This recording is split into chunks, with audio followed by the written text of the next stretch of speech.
I am very appreciative of Pastor Lori and St. Andrews for allowing these conversations to go forth.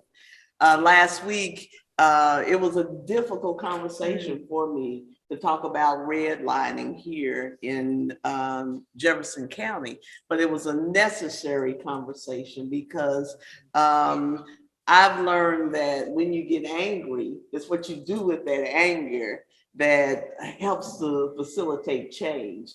And so for me, taking that information from last week helped propel me to do some of the things that I'm doing now. And so I am excited about being here.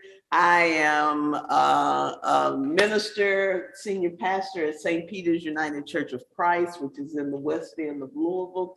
And I'm also president and CEO of MOLO Village, a community development corp.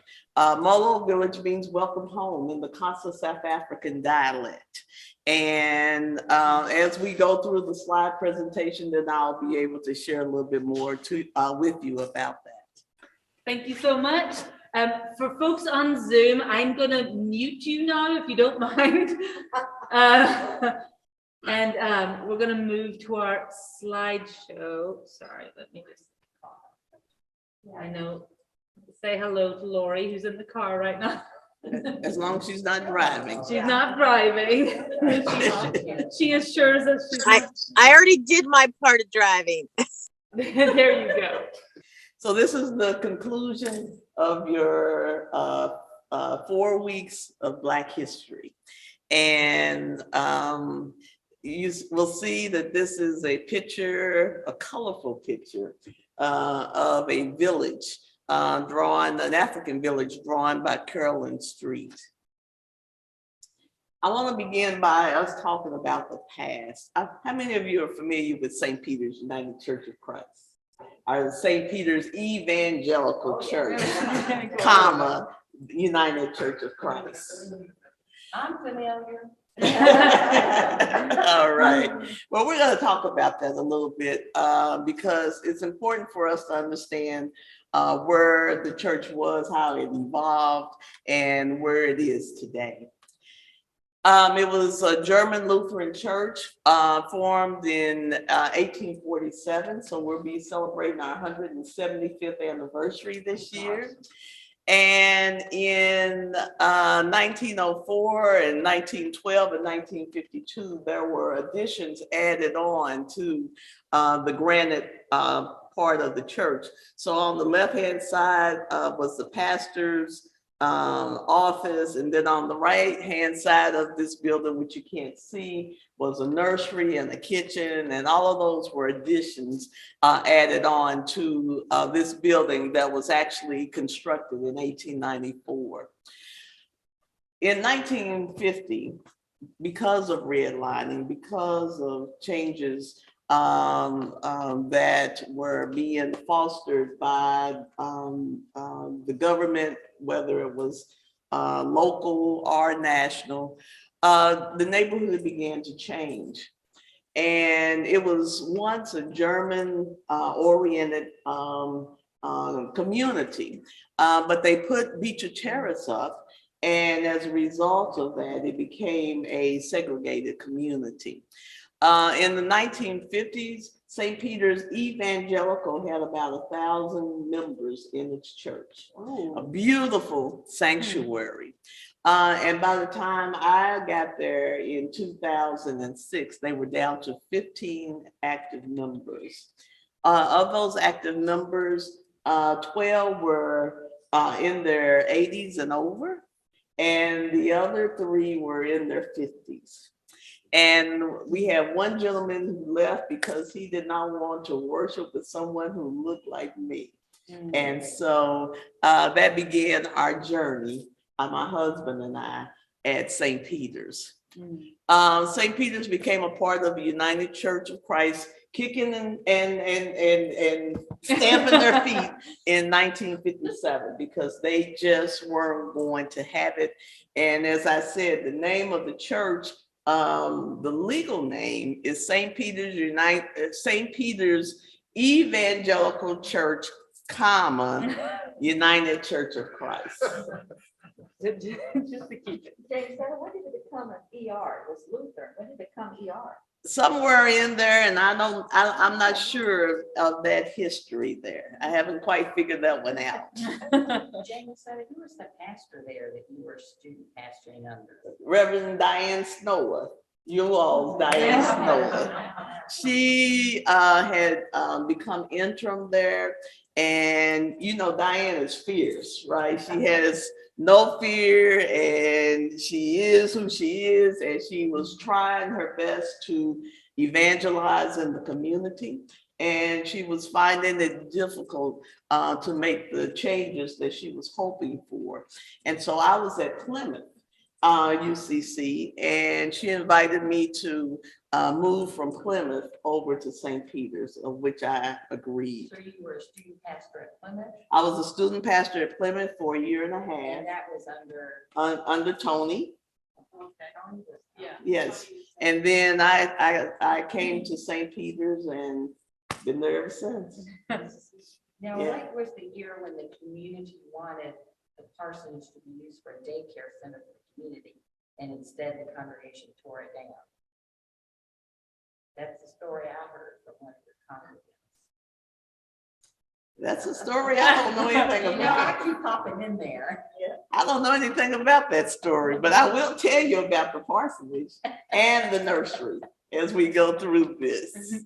As I said, I came in July of 2006 as a student pastor. I had 6 months to go before I completed my MDiv. And my father, which I always thought was God divine, he majored. He was the first African-American student at Louisville Municipal College, which was the Black college of the University of Louisville. He majored in German.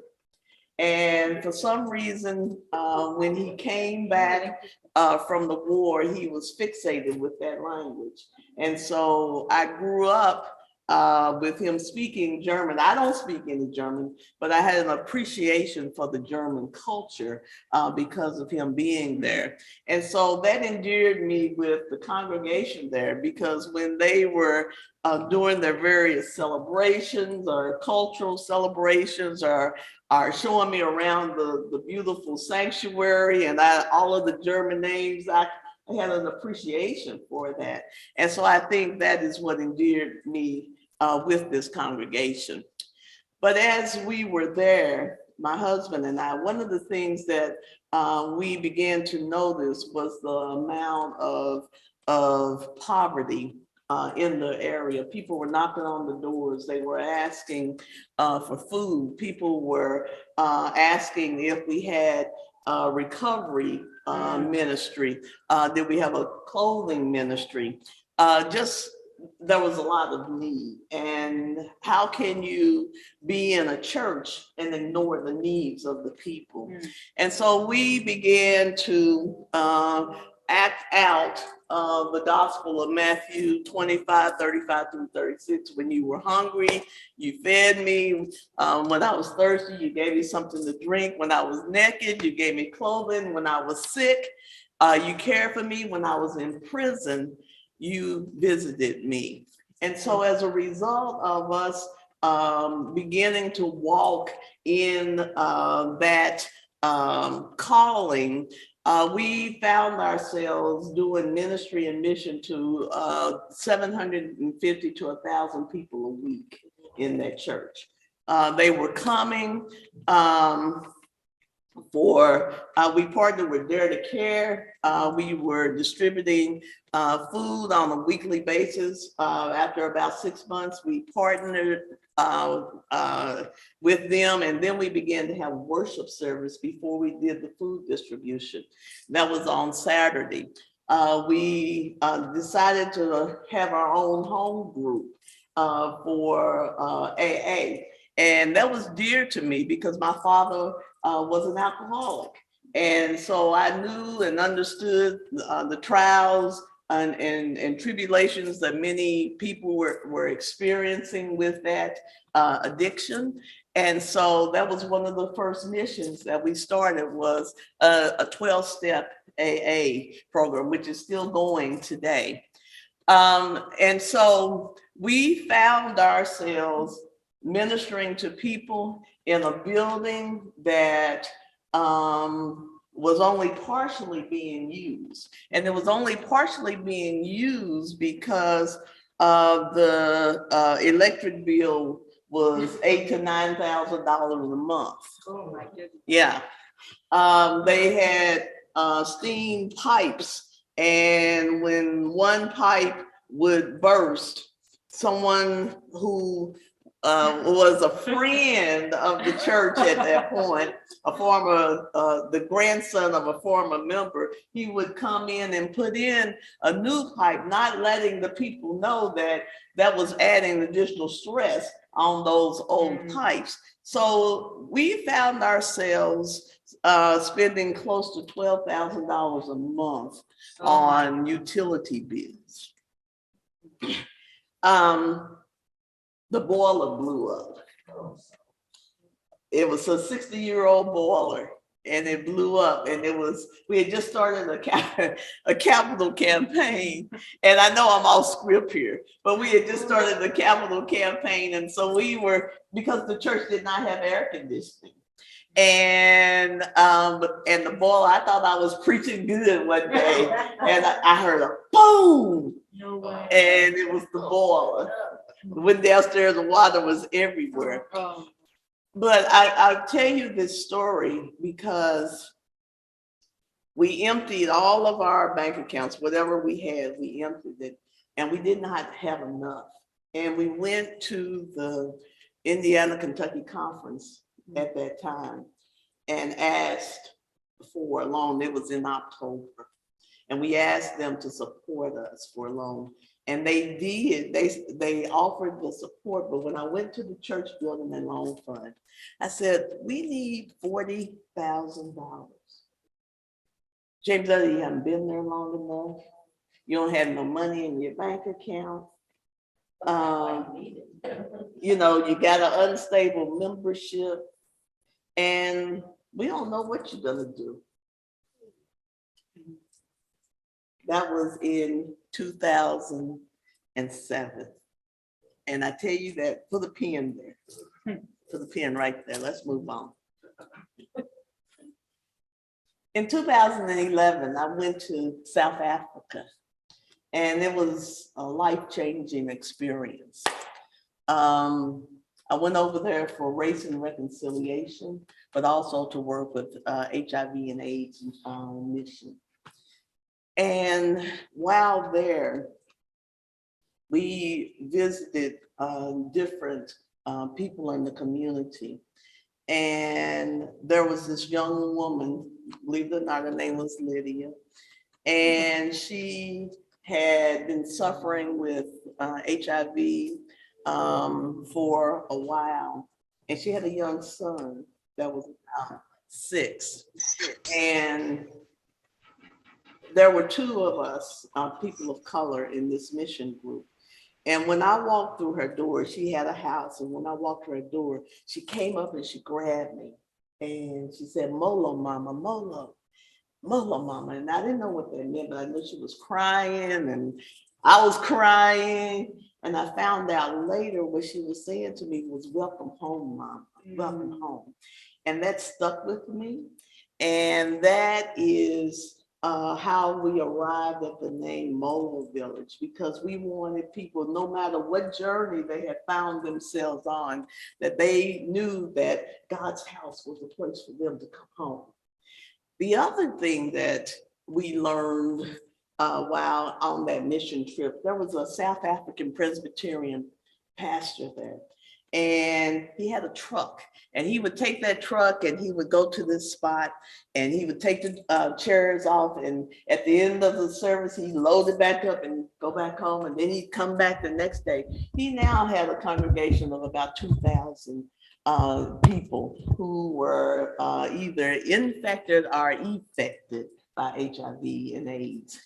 And I asked him, and in his broken language, I said, "How did you do this?"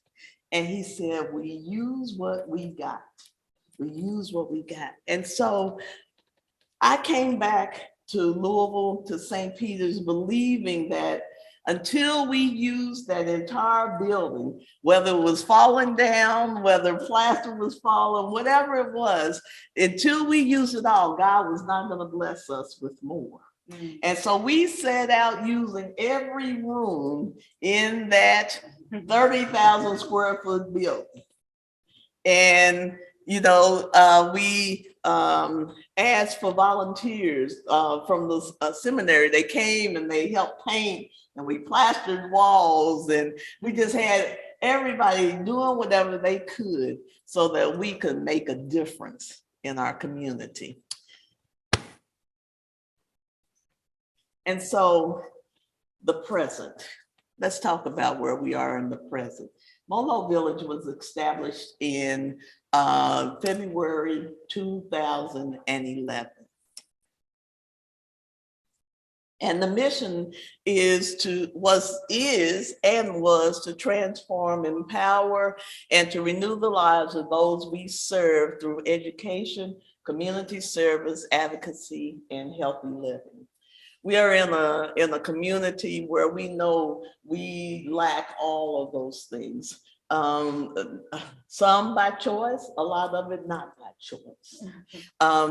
We live in a food desert. The closest grocery to St. Peter's United Church of Christ is about 6 miles away.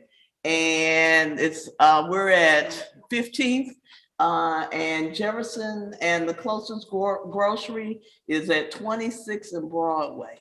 And so when you don't have a car and you are on the bus and you're trying to carry groceries on the bus, that's an awful thing to have to try to do, right? So it's a food desert where we are. Norton's just announced on this weekend that they're going to build a hospital, thank the Lord, family, in the West End. And so if you don't have good health care, then that is a burden that is passed on from generation to generation. When you have inadequate schools, then education suffers, and your opportunities suffer as well.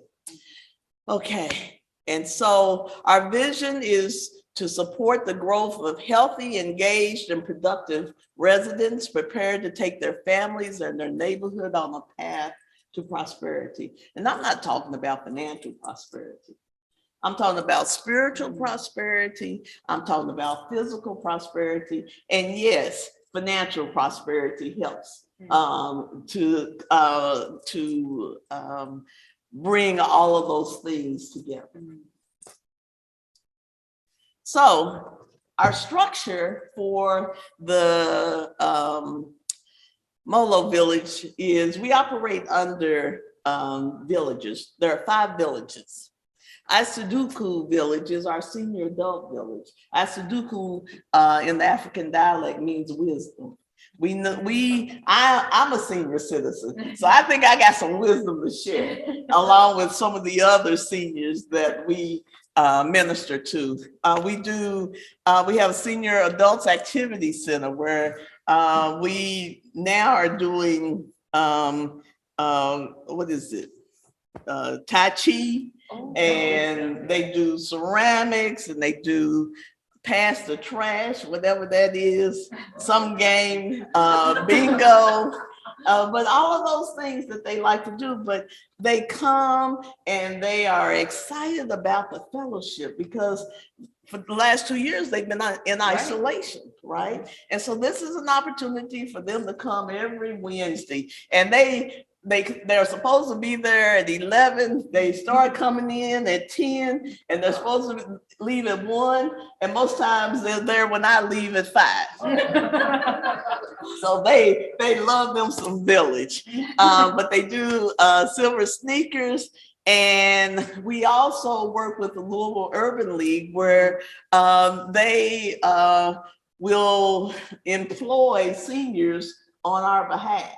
So we have one senior worker now, and in fact, my administrative assistant was a senior in their program who we hired as part of MOLO. And so we have a second person that is working, they're being paid by Louisville Urban League, but they work with our, what do they work with? They would work with our education hub. Okay, we have the Future Village, all things young people. We have the MOLO Village Education Hub, which is for middle school and high school students where they can come. There's an enrichment program where they're learning banking skills. They are doing their FAFSA, college and admissions. They're doing, let's see, banking. What else are they doing? What is it? Trauma. Expression, whatever they call it now. And so they have all of those types of enrichment programming that they do. And this is for middle school and high schoolers. Then we have the Be Your Own Leader program, which is a cultural program for our elementary kids. So they get not only cultural education, but they also get tutoring and they get reading 3 times a week. And then we have our annual MOLO Festival. This year will be our 11th festival.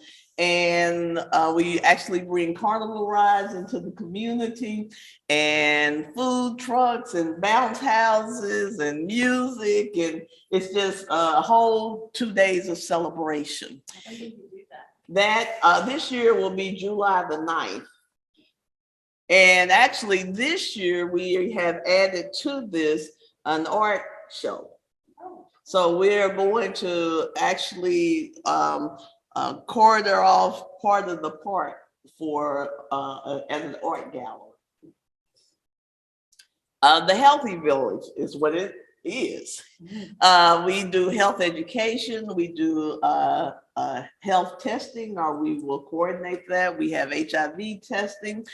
We're fortunate enough to partner with Metro Public Health, where we distributed over 10,000 COVID at home test kits. And we had the charge to do that in 6 weeks. And we got every one of them out the door. Thank the Lord. And once we got rid of them, you know, we were begging people to please take these tests, please take them. Now they come every week. Do you have any more tests? No, we don't have any. Now you got to order them online. Okay, but we do those type of things. But we also partner with Norton's Institute of Health Equity, which is right across the way from where we are. They're in our building. And it is a think tank for health issues, social determinants of health in our community. And so they have policy discussions on what we can do to make those changes. And this hospital that is in the West, going to be in the West End, is one of those discussions that has been handled. They also do telemedicine as well as mental health in that facility. The Restored Village. My dissertation in Louisville Presbyterian Seminary was on working with men and women who are reentering society. And we have continued that work where we do emotional life skills with these men and women. Many times they have issues that they have not dealt with. They've been sent to prison, and while they say that they provide mental and physical health for them, most times they don't. Yeah, that's definitely. Yeah, and so we provide life skills training for them, but we also this year began a brand new program, which is a cabinet maker apprenticeship program. And so this year, this first 6 months, we have 3 students, and they are just so excited because they get a stipend. They're getting their uniforms, they're building their resume, they have learned how to do interviewing, and they have 3 projects that they're completing. Their first one is building some storage space for us at the church. The second is, in the historic church, there are some small pews. They're gonna redo those pews, and so that we can put them around the church and in the village. And then the third thing is, we will be having a new coffee house at the village. They're going to do the cabinet making, cabinetry for that new coffee shop.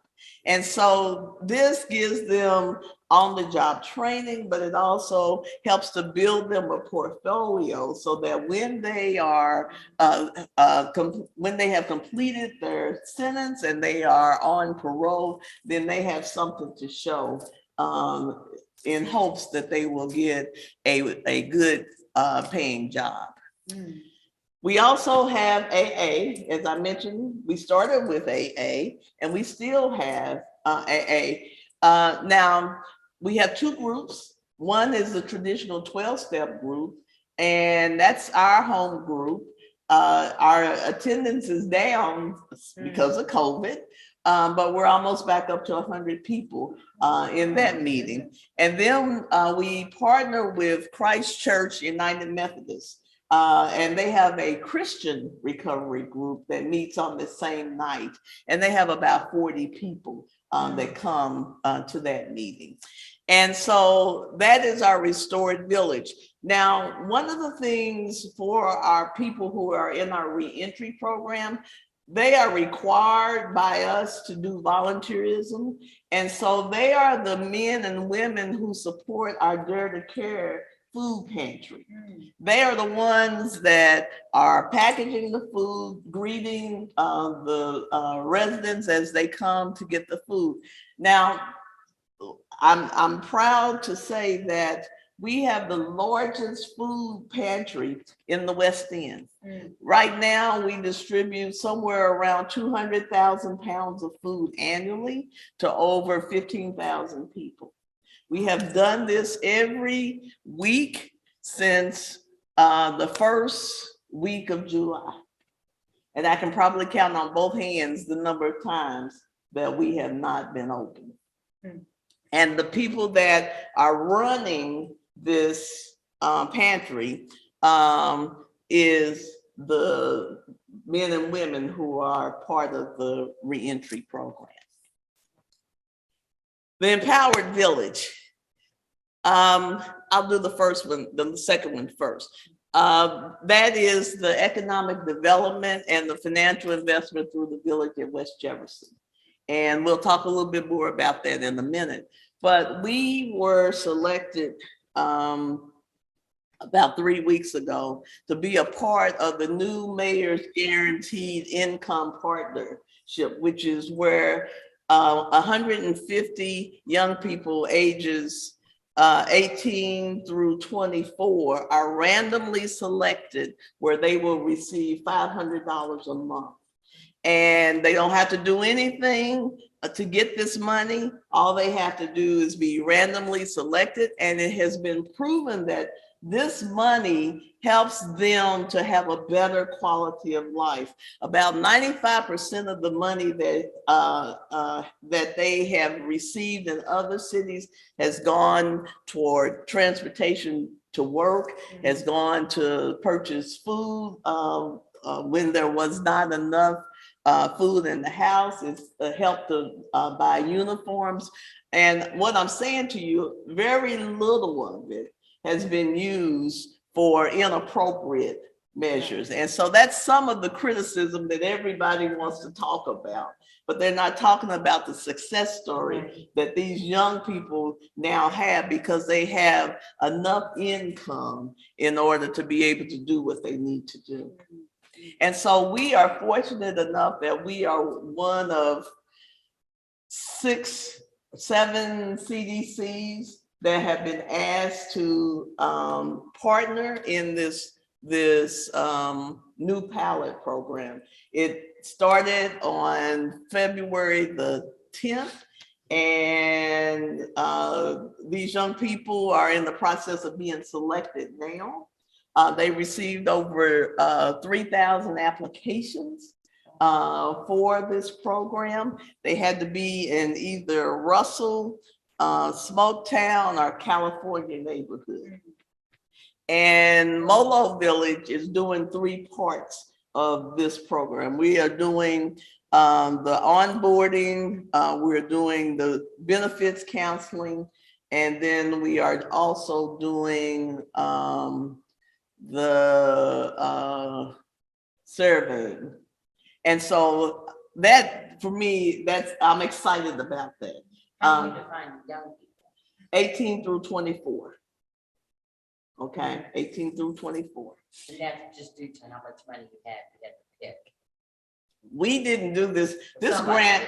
This was in partnership with Metro United Way and Louisville Metro. And this is actually a grant. And so there are 150 people that will receive the money. Then there are 150 in a control group. And so they're randomly selected, both. And then there are surveys that are done quarterly with each participant. And then there's gonna be data. The data will prove, To see, yeah, to see whether, how the money was being to see spent. if this pilot is a success. Yes. And if so, then to Yes, generate more of that. right. And what they're trying to do is create enough data so that perhaps this will become a national Yes. type of programming. Are there other cities? Yes, Oh, yeah. yes. I think there are 120 cities that have tried this, or had tried, or are trying Yeah. it. And even one of the Democratic presidential. Can you please go to the mic? And then The people on Zoom aren't hearing household. this Mhm. talk. Thank you, Lori. Sorry, people on Zoom can't hear you when you're speaking over there. Jamesetta's actually doing a great job of repeating some of the questions, so I hope you're not missing too much. Yeah, it's just clarification about the grant process. Yeah. You're breaking up. We can't actually hear you. But sorry, just a reminder for the folks in the room, if we do have questions, we maybe have a spot where we can get the mic a little bit closer to you. Okay. Is that all right? Yeah. Sorry Yeah. about that. We've got some audio Okay. challenges. All right, I think we're ready to move on. Okay, so as you can see, these are some pictures of the historic location in 1847 through June of 2014. And you can see that the beautiful sanctuary, which looks nothing like that now. And I know I'm gonna explain it to you, because you looked at me like, well, what happened?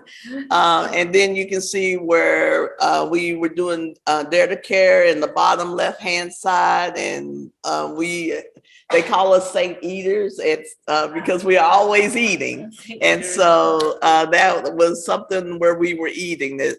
But then in 2014, we had to make the decision to relocate, and it was important that we did not go very far from our historic church. And so we moved to a strip mall, believe it or not. Some of you might remember the old Consolidated Sales building at 15th and Jefferson. And Consolidated Sales, just think in terms of the old Kmart. That's what it used to be. And so it is, You can get anything there. You could. And so we actually had a celebration and a parade where we took over the streets, and we walked down and had a parade to our new location. And that's some of the worship service that we have down at the new location. So let's talk about the future, because the future is bright for St. Peter's United Church of Christ. As a part of MOLO Village, we say it takes a village to build a community. And an African village, there are many families. They all have their own individual families, but the one thing that they do is work together for the betterment of that village.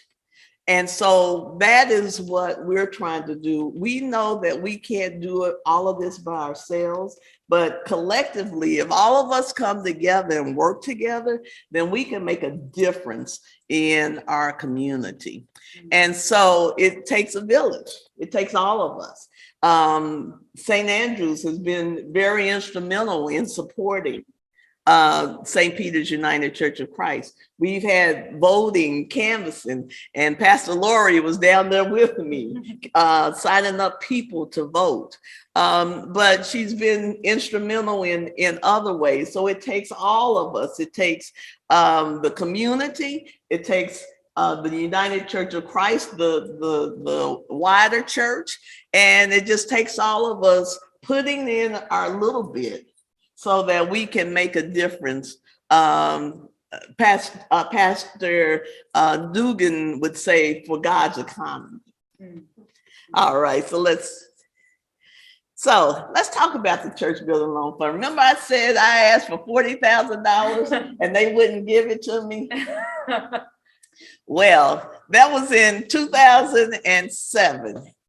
In 2014, let's back up a year, 2013,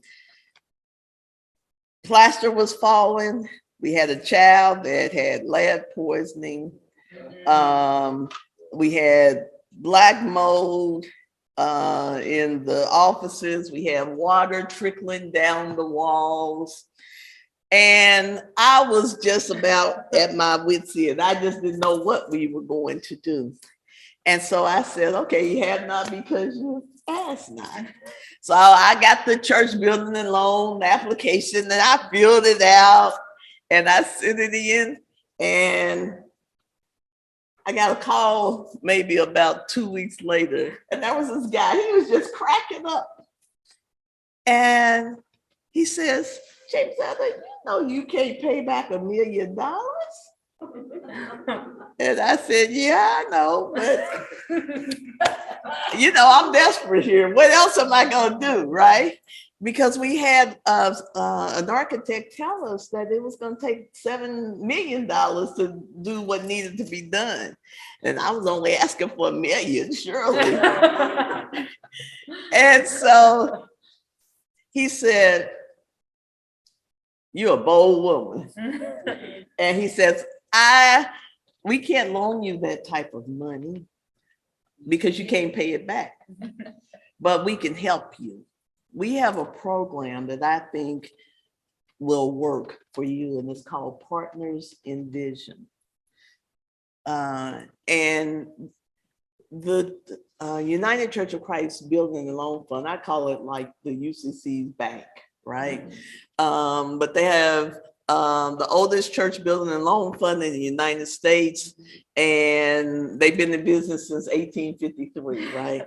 Surely they got some money somewhere. But they have loan programs, they have partners in building, they have capital campaigns, and they have partners in vision.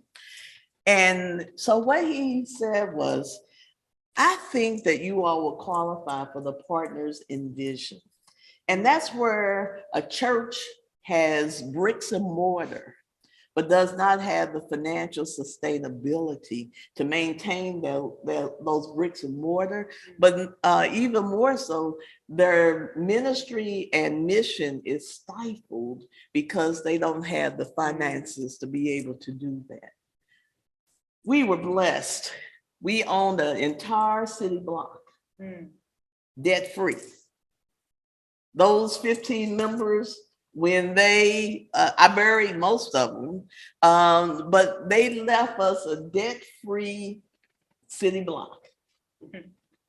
And so we had the building, we had the mission, we had the ministry, we just didn't have the money.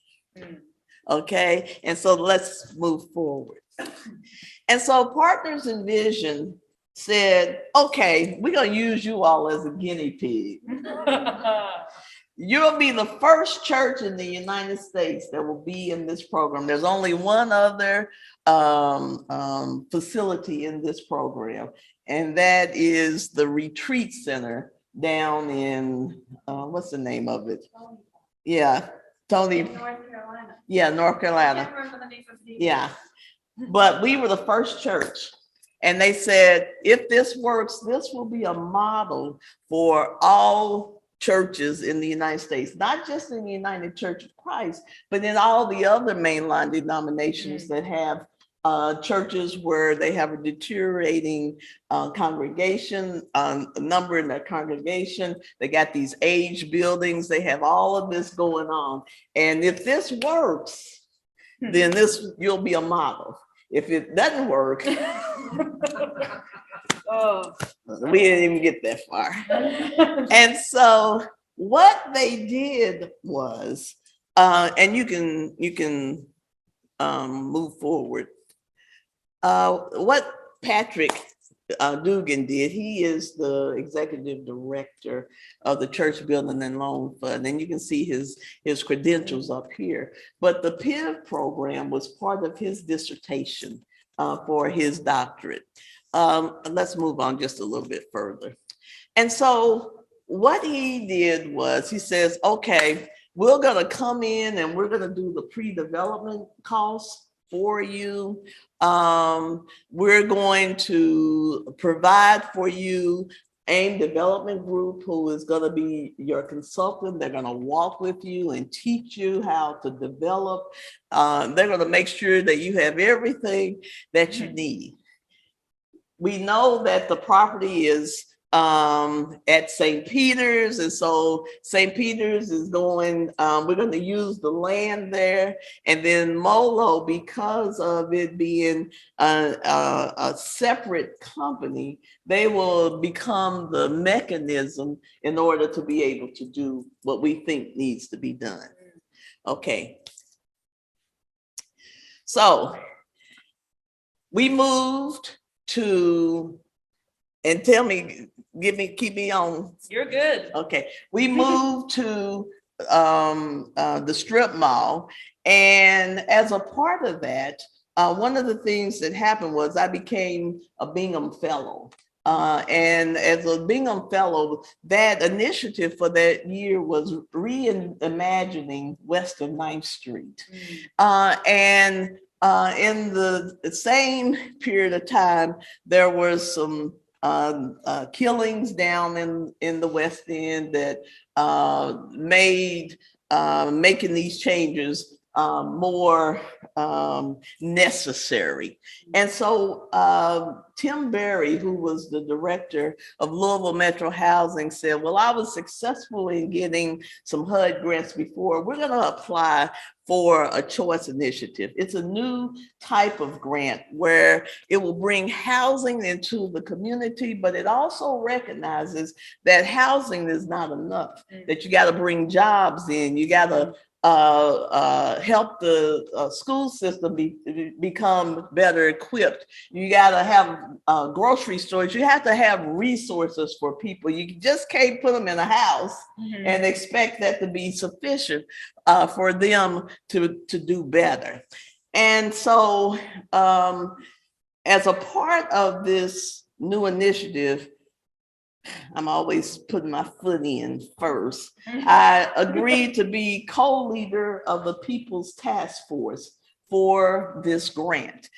The best decision I ever made, because it gave me the opportunity to find out what the needs were for the people. It gave me an opportunity to meet with government and city leaders and other community leaders so that we could work together, that village, to bring the things that would help our people the best. And so as a result of me being a part of that committee, one of the things that was required for the choice initiative was that they needed a development to leverage for the grant. Guess whose property was leveraged for the grant? Yeah. St. Peter's, because we had already begun our development phase. And so we partnered with Louisville Metro and HUD and became that partner. So as a result of that, then they were ever so grateful and helped us in the development of the village at West Jefferson Street. Tell me they're in the guide. That's right. That's right. So this is the village at West Jefferson Street. This is something that, to be honest with you, that's not what we thought we were going to build. We thought we were going to renovate a church, but God had other plans in mind. And so this building here is what is going to enable us to be able to renovate our church, the revenue from this building. Let's move further. Well, stop right here. If you look at this building, the turquoise awnings, those are symbols of the Casa South African people. Remember I said Molo, Casa South African.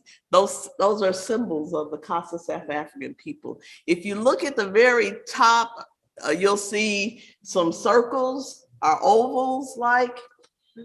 That is also a symbol of the Casa South African people. And so this was a way of a reminder to us as to where all of this began. You know, for me, it's important for us to understand our history, where we've come from, because that way we know where we're going, right? If we didn't make that connection, then this would just be a building. But we've made a connection because MOLO means you're welcome to come home. You're welcome to come home. Let's move further. And so the hard work was convincing people that we could do this. First of all, I'm a preacher. I'm not a developer. And they looked at me like, you don't know what you're doing. And they were right. I didn't know. I knew enough, though, to get the right people to work with me. But they also were skeptical of coming west of 9th Street. And so we had a difficult job ahead of us trying to get tenants in this building, especially paying market rate. And so we had a whole lot of what I call businesses, unsavory businesses that wanted to come, predatory type businesses that wanted to come. But we wanted businesses that would come, that would lift up the people in our community. We wanted missional partners. And so I was just ecstatic because by the time we got our certificate of occupancy in March 15th of 2021, we were 100% pre-leased, all at market rate. And so it wasn't easy, but we were intentional. God opened a whole lot of doors. But we were fortunate enough to get every type of resource in our building that we thought we needed in order for us to be a viable resource in our community.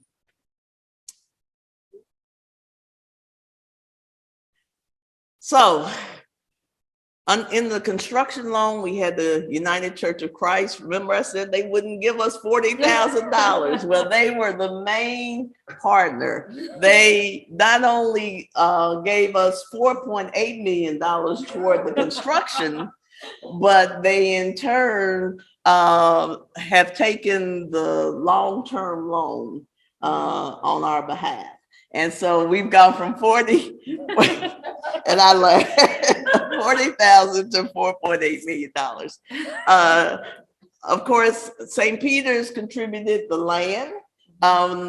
We subdivided the land, and so MOLO sits on one parcel in the church, and the parking lot are on the other two parcels. So under the construction loan, we had MOLO Village AIM Development, who are our consultants. Hal Covert Hawkins, Hal Covert is a UCC member over at what's the other one? St. Mark's. St. Mark's. Okay. Cotter Construction Company, 40-1. That's Johnetta Roberts, who is a marketing. She helped to build Chef Space. She helped develop Chef Space. And then Siller Waterman was our attorney. And financially, you see the new market tax credits, which we were fortunate to get. That was probably the hardest time. We had a new market tax credit, the first one, and we had 30 days to meet the gap. We didn't meet it. And I just thought then that this is done. We're not going to do this again. But we were fortunate enough that the second go around that we were able to get it. Church Building and Loan Fund did $1.5 million. And what they did was that the rest of it, they got other partners involved, other churches involved. They got the where they sold their portion of their grant to Cornerstone Fund, the ELCA Mission Investment Fund, and the Disciples of Christ Fund. And that was important because this is the first time that those major denominations have come together to fund any project in the United States. James Graham Brown contributed $700,000. Genes Foundation $238,600. Louisville Metro and HUD $631,000 for a total of $7.7 million. And so that's what that building cost us. But it's 100% pre-leased. It's 100% leased, and it's operating. It has a restaurant. Family restaurant. It has a bank, which is Park Community Credit Union. We had all types of banks who said, we'll give you an ATM, but nobody wanted to be there. Right. And Park stepped up and said, we'll close our downtown office and we'll bring it there. It is the highest grossing branch in their network. Wow.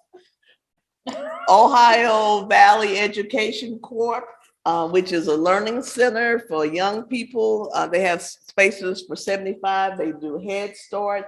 They've opened up 7 facilities in Jefferson County this year. We are the only ones that is cradle to kindergarten. We have Black Coffee at Delhi, which is going to be opening in April of this year. We also had G Starts Realty, who is a real estate developer that moved from, his mother started in the West End, they moved to the East End, now they moved back. But they are also our property managers. Up on the second floor, we have Louisville Metro Housing. It was important for them to be there so that people would see that they are invested in that community. We have Norton's Institute of Health Equity, which was the last partner that signed on with us, and we were ever so grateful for that. MOLO Village has its own headquarters in there, which is where we have computer labs and we do a lot of our tutoring. We have a Sponsor for Success, which is Butch Mosby, who is a young man who lives in Germany, and he has 5 partners, all of them from the West End of Louisville, but they live all around the world, but they want to give back to their community. And so he is a commercial developer as well as a residential developer. So this is his headquarters. They share space with LIBA, Louisville Independent Business Alliance, keeping it weird. They moved their East End office to our facility. They mentor some 800 small businesses around Jefferson County. We then have AMP, which is the Russell Business Incubator. They just graduated their first small business class cohort this past Friday. 22 brown and black business owners. They've started their second class. I think they have 25, and they have a waiting list of about 300. Oh my goodness. And so all of that together is the village at West Jefferson. And all I can say is that it makes a difference. It makes, you know how Nulu first looked when you would go down there and there were businesses, and I just had hoped that one day that we would have that here. And I tell you, to be honest with you, the restaurant opened and I didn't know that it had opened. And I walked outside, I was leaving and I was looking and was like, where are these cars? What is going on here?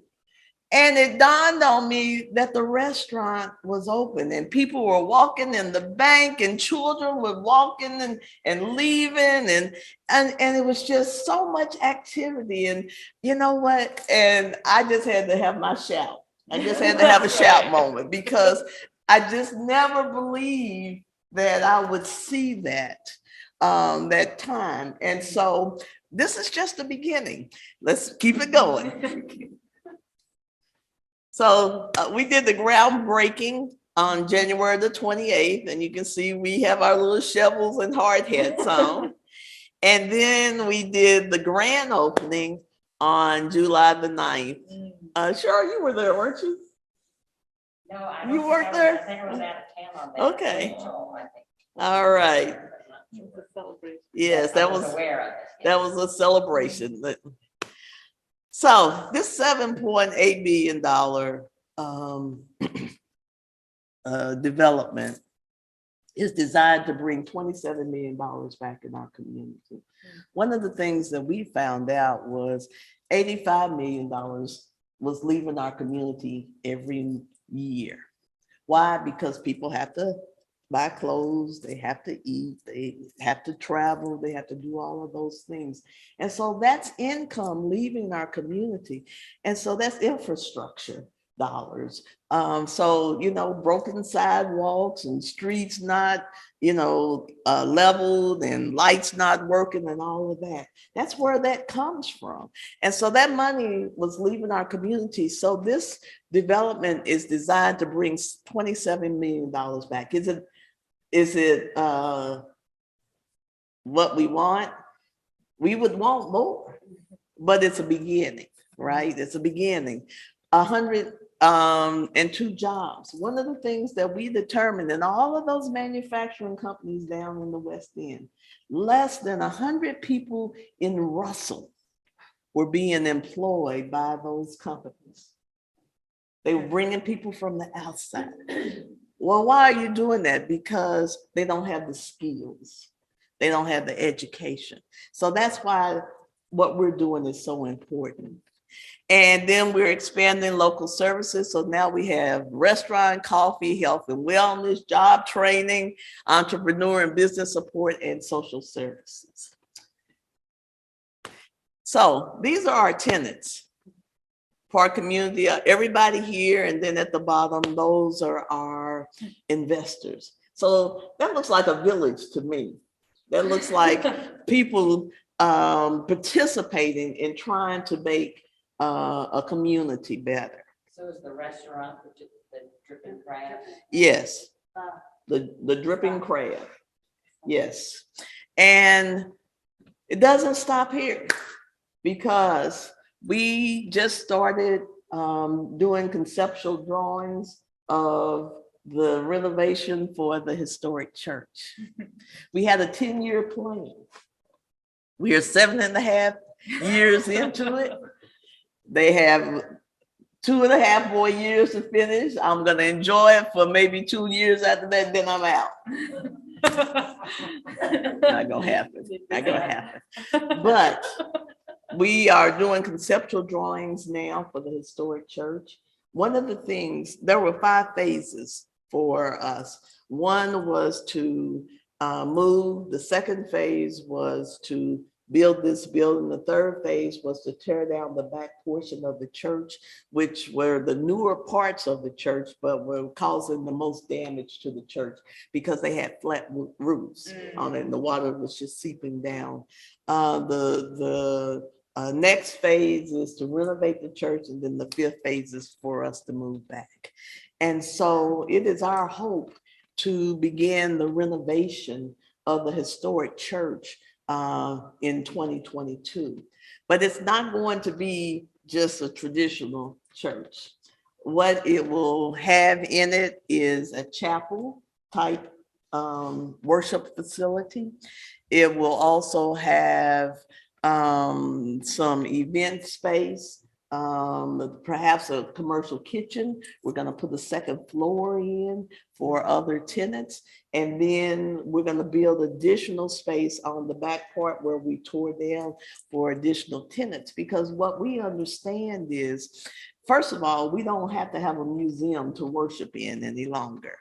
We can worship in a storefront and it works just fine. Okay. And so we're going to do a chapel. But the other thing that we understand is that we are in a community of poor people. Right. And no matter how much I pray and hope, and there's still not going to be enough income to come in. So we have to find a way to pay for those renovations. The only way to do that is for us to bring in additional mission-minded people that will bring resources into our community, but will help to pay the bill. And so that is the goal that we have for the future. And we anticipate being back in our facility in 2023. Jamesetta, thank you so much, Jamesetta, for sharing with us. What broad strokes and what incredible work you've done over the last 7 years, just dreaming of this, praying about it, seeing it through this far, and still a few more years to go. Folks online and folks here, I know you may have lots of questions that you want to ask Jamesetta. Is that okay for a few moments? We've got about 15 minutes or so. And for the folks in the room, just a reminder, just raise your hand, indicate that you want to speak, and that I'll move this to you. And folks on Zoom, you just need to unmute yourself and you can certainly ask any questions. Let me check the chat too. Oh, okay. Anybody, anywhere? Me. Okay, Cheryl has the question. How's my audio? Just a second, we've got a question in the room and then I'll come to you. Oh, yeah. I'll even sit. You can even sit, oh, hang on. Jamesetta, tell us how large your congregation is. Oh my. Now we have about 125 people. Most of our congregation, when they demolished Beecher Terrace, many of those people were relocated throughout Jefferson County. And if you didn't have a transportation when you were in town, you don't have transportation out of town either. And so we essentially lost 50% of our membership through the demolition of Beecher Terrace. But we're hopeful because the new housing is coming in right across the street. There will be residential housing, single family dwellings there. And so I'm hopeful that it gives us an opportunity to go out and evangelize. But I feel like I felt in 2006 when I was walking around, knocking on doors and inviting people to church. That's where I find myself today, doing the very same thing. So I've come full circle. See what 100 people can do. I know, that's exactly right. That's exactly right.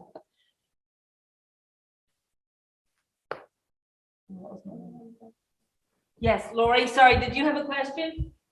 Yeah, I can type it if I break it up. Am I breaking up or can you hear me? You're pretty good right now. Okay. First of all, just thank you so very much, Jamesetta, for being here and sharing this wonderful story with all of us. One of the things that I am happy to hear from our folks quite a bit is what can we do to be the most helpful to MOLO Village? And so I'm wondering if you just thought of like 2 or 3 things What do we? that would be helpful things that, that other Okay. I think we caught that, Lori. You did start breaking up, but you're asking if there's 2 or 3 things, what might they be that we can help support MOLO Village? Okay. First of all, support the businesses that are there. Many times, these businesses have started in hopes of being a resource in our community. And right now is a difficult time for many of them.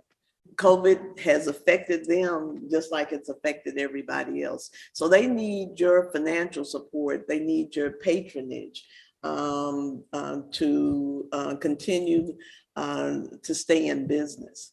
The other thing is to volunteer. We have all type of social programs. As I mentioned, we work with reentry, we work with children, we work with seniors, you name it, we work with them. And so we need your gifts and graces to come in and to work with these individuals. But the other side of this is we are a community development corp. We are a nonprofit. We don't have a whole lot of money. And we always need donations in order to be able to do the programming that we're trying to do. For us to serve 1,000 people, that's a whole lot of resources needed. Whether it be paper products, whether it be meals, transportation. We have kids that we have to pick up to bring them to the tutoring center because unfortunately it's not always safe for them to walk the streets, right? And so we have to provide transportation to pick them up and to take them home. But we also, as I said, live in a food desert, so we have to feed the kids. We feed them snacks and dinner when they come. We know that there are seniors who are going without meals sometimes because sometimes they don't qualify for the benefits. So we're having to feed them as well. And so as a nonprofit, we always need financial donations. Yes. Okay.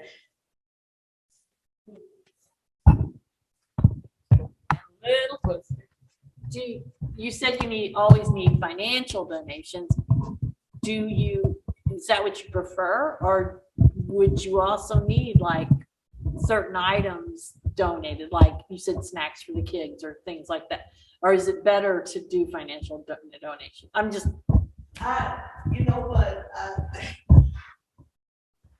I am grateful for whatever we get. We always make use of whatever we get, but if we get it financially, it helps to support various types of programming. Prior to this year, everything that we did was on a volunteer basis because we did not have the financial wherewithal to be able to pay salaries. It's only been because of us being fortunate enough to get some grants that we're able to hire some people on those grants specific to those programming now. Okay, but we need more. We need more, and there will be some income from the village at West Jefferson. That's what it's designed to do, right? But we haven't seen the benefits of that yet because it's a brand new building. And COVID. And COVID. And so it's going to take a while before we're able to reap that harvest. Yeah. Okay. But I go back to why we built this building to begin with. It wasn't so much for the programming of MOLO, but it was for us to be able to renovate our church so that we would have a worship space, so that we would be able to continue to be that lighthouse in our community. I have a question. Yes, ma'am. One of the needs you said about that community was that there were no grocery stores close by. Has anything changed in that regard? There has been a lot of discussion about a grocery store. A grocery store is probably one of the least profitable businesses that there is. And so it's very difficult to get a mom and pop's type grocery store started. But I'm glad you asked the question because I was approached a couple days ago as to whether the building that we put behind the church, if we would consider that to be becoming a grocery store for our community. So that is something that I'm going to approach our board with in a couple of weeks to see, if that's something that they might be interested in doing. That's wonderful. Do you all have a new roots say that again. point? A new roots New pickup roots. point No, in your community? no. Because that would be a good thing. That's where it's an organization in Louisville, mostly staffed by volunteers, but they contract with small farmers Mhm. to bring in food from the Mhm. farms, Yeah. and you can buy shares, and you get a share of whatever food is brought in each week during the growing season. Mhm. There's one at the Unitarian Church down around 4th in York near the library. And you can pay less than what your share cost, or pay what the share actually costs, or you can pay more than your share, which covers people who can't pay a full share. Mhm. That might be good to have. Well, we have entertained that, but part of the conflict has been because we are a Dare to Food Care food pantry, then they provide vegetables and all of those things for Okay, us. okay. And so That's good. logistically, trying to make both of them work has been an issue. Yeah, I see. Have a farmer's Thought about that too. I tell you, this brain has thought about many a thing. Yeah, yeah. But you know, the people of Russell are resilient. When we were doing this project, and they kept me on task, but they had little jars that they would bring in filled with coins because they wanted to contribute to this project. They knew that they couldn't do any better than that. And so they'd bring their jars and they'd sit them up on the altar. And, you know, and to me, that was just as precious as somebody putting a check in my hand. The riddles might. You know, and one of the most rewarding things that happened to me was there was, and I think I might have mentioned this last week, where a man sat on the flagpole at the fire station, and he'd look at the building going up, and I'd go down there and he'd be looking around and all of that. And so finally, when the building was finished, I was downstairs because we didn't have the automated attachment on the door yet. And I heard somebody knocking on the door. And I opened the door and he said to me, he says, "You did it. You did it. And, you know, I just like, oh, you know, and so it's moments like that that make you understand how important doing this type of work is. This is hope for a lot of people. When I first came into this community, it's a very transient community. And I met with this young man who would come to church and then he'd leave and he'd come back. And I'd say to him, why don't you stick and stay? Why don't you stay? And he says, Pastor, I like you, but you're gonna leave me too. And that just broke my heart. I couldn't, I didn't know what to say other than I'm not gonna leave you. I'm here, I'm not going anywhere. And then I had somebody else say to me, Pastor, you know the biggest expectation is for us, don't you? And I said, what is that? Because see, yes, I'm a Black woman, I'm educated and I'm privileged, right? And so I was learning some things from them. And what this person said to me was, the biggest hope for our community is that we fail. The biggest hope for our community is that we fail. Think about that. Think about that. Have you ever had anybody say that to you before? And so that's why something like this offers hope, because this is something they have felt forgotten. Nobody cared. People made promises that they didn't keep. Now all of a sudden they have some hope in their community. And for me, and I say this humbly, my nephew, who is a producer, he's an artsy type, and he wrote on Facebook, and I hadn't really thought of it. And he says, I've gone to school and learned everything about Black history.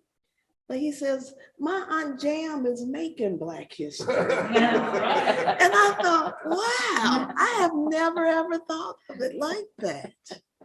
And so this has been a journey of labor, but it's also been probably the most rewarding thing that I've ever done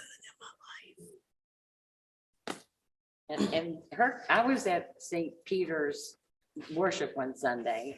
There's some churches I pop in occasionally besides my own. Sometimes I pop in St. Andrew because I was here when it was a farmhouse. And sometimes I pop into St. Peter's. I don't have any history there. There's something special about St. Peter's. I can't put a word to it. But they had a little meeting after church for anybody to ask any questions. Man, they were all over you, Jamesetta. You said this was going to be by then, and it's past that time. Where does that stand? And they were holding her accountable. So they were, they were resilient and they were fierce. Yeah. I mean, there was this one little lady every Sunday, every Saturday or Sunday, she comes, she says, you said. And, and I would explain to her that some things were not in my control, but just hold on, it was coming. And then she'd come back the next week, you said. Yeah. Is there someone to contact about volunteering a particular person? That's a good question. Yes, you can contact Carla Anderson, and her number is area code 502-513-6682. Carla with a C, Anderson. Folks, it has been a sheer delight to have you here and share all the hard work that you've been involved in and how God has used you and continues to use you to bless not just the Russell community, but Louisville at large and those of us who are part of the UCC family. Thank you so much. Thank you. Thank you. Thank you, everybody. Thank you for allowing me to tell my story.